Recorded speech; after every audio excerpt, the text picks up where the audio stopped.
Karnataka assembly चुनाव का हुआ है आरंभ।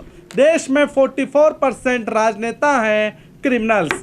विकास के नाम पर नहीं, धर्म और गिफ्ट देकर मांगे जा रहे हैं vote.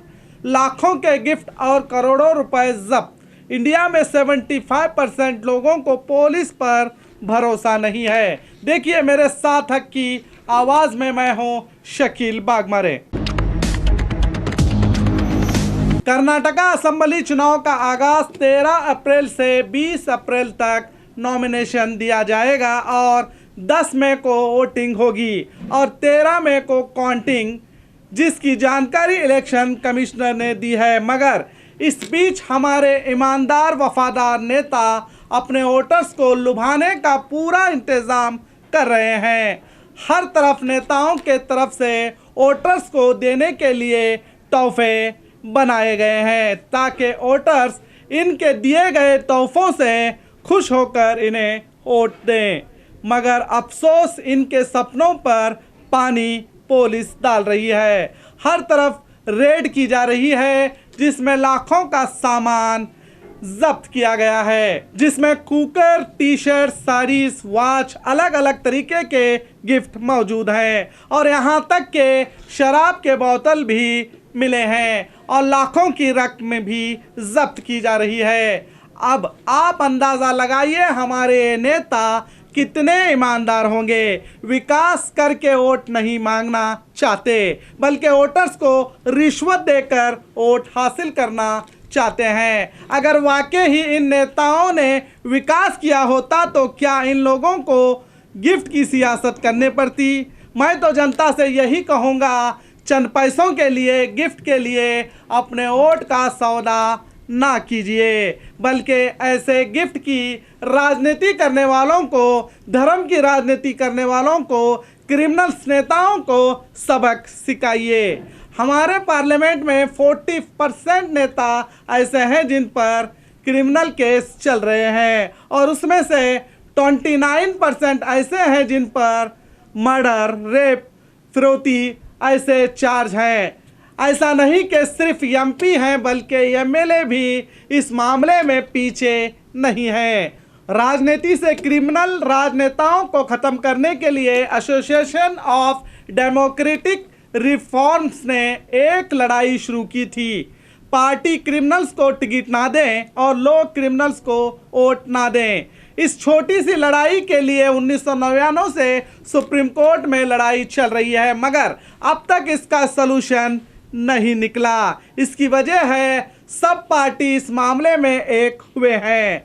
Association of democratic reforms, जिसे एडीआर के नाम से जाना जाता है, इन्होंने जो भी पॉलिटिक्स में क्रिमिनल्स पॉलिटिशियंस हैं, इनके खिलाफ पीआईएल डाली दिल्ली हाईकोर्ट में। हाईकोर्ट ने पीआईएल एक्सेप्ट भी कर ली थी। अब इसके खिलाफ वही नेता जो हम इन्हें जिता कर लाते हैं, उन्होंने इस पीआईएल के अपोज में सुप्रीम कोर्ट में अपील की, तो सुप्रीम कोर्ट ने भी इनकी अपील को खारिज किया। तो वो देखने को मिला जो कभी हमने नहीं देखा था। ये सारे पार्टियां एक हो गई। मामला अब तक भी यानी 23 साल से सुप्रीम कोर्ट में लटका हुआ है। इंडिया के कानून के हिसाब से जब तक फाइनल जजमेंट नहीं आता तब तक वो बेकसूर हैं। अगर कोई आईएएस या पीसीएस की तैयारी कर रहा है, उस पर कोई क्रिमिनल चार्ज है, तो उसे ऑफर लेटर नहीं मिलेगा। यहाँ तक कि उसे क्लर्क के जॉब के लिए भी दिक्कत आ जाएगी। मगर नेताओं पर कितने भी केस रहें, कोई प्रॉब्लम नहीं। आज के डेट में एफआईआर करने के लिए भी आपको जद्दोजहद करनी पड़ती है। वहीं अपने पार्टी के नेताओं के पास जाओ, आपका काम हो जाता है। ये जो सिस्टम कमज़ोर है वो मजबूर करता है इन लोगों को वोट देने के लिए, और ये लोग पूरा ध्यान रखते हैं कि ये सिस्टम कभी स्ट्रांग ना हो। और आप अपने दिमाग को जोर देंगे तो हर एक नेता तो यही कहता है सिस्टम बड़ा कमज़ोर है, ख़राब है। अगर आप मुझे सपोर्ट करेंगे तो मैं तुम्हें सिस्टम से बचाऊंगा और गरीबों के हक के लिए लड़ूंगा। बोलते बोलते वो कब खुद इतने अमीर हो जाते हैं आपको पता भी नहीं चलता। और जो पुलिस वाले इनके हिसाब से नहीं चलते, ये उसका ट्रांसफर कर देते हैं। हर साल रिपोर्ट आती है कि 75% से ज़्यादा लोगों को पुलिस पर भरोसा ही नहीं है। इंडिया एक ऐसी जगह है जहां लोग पुलिस को देखकर सेफ फील नहीं करते बल्कि डरते हैं। एक 15 साल के बच्चे को भी पता है कि IPL के लिए सट्टा लगाने के लिए किसके पास जाना है, मगर हमारे पुलिस को नहीं पता। और ये सारा सिस्टम जो वीक सिस्टम है हमारे नेताओं को बहुत सूट करता है, इसीलिए इस सिस्टम को स्ट्रांग ही नहीं करते। अगर ये स्ट्रांग होगा तो उस वक्त इनकी दुकानें ही बंद हो जाएंगी। मैं तो आपसे यही कहूँगा, जितनी रिसर्च हम मोबाइल खरीदने के लिए करते हैं उसकी 10% रिसर्च भी हम अपने कैंडिडेट के बारे में कर लें तो क्रिमिनल्स या नफरत की आग लगाने वाले जितने भी हैं वो नेता आपको ना ही पार्लियामेंट में ना ही असेंबली में दिखाई देंगे। आपका वोट आप ही का अधिकार है।